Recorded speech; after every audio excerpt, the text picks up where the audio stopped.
News 24 घडामोडी, श्वास चालू घडामोडींचा। माजी नगरसेवकाच्या हॉटेलवर वीज चोरीचा पर्दाफाश, थेट FIR दाखल। हॉटेल VIP पण मीटरमध्ये गडबड, शहरात खळबळ। अहिल्यानगरच्या माळीवाड्यात असलेल्या एका नामांकित हॉटेलवर महावितरणच्या अधिकाऱ्यांनी वीज चोरी प्रकरणी थेट गुन्हा दाखल केला आहे।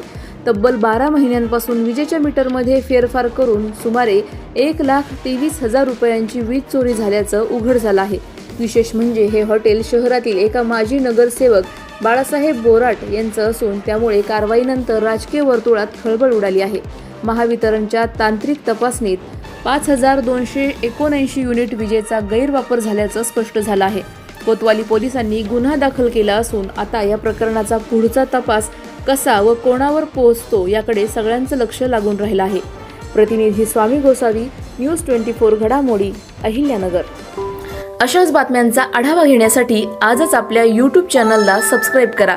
बातमी आवडल्यास लाईक करा आणि इतरांपर्यंत शेअर करा।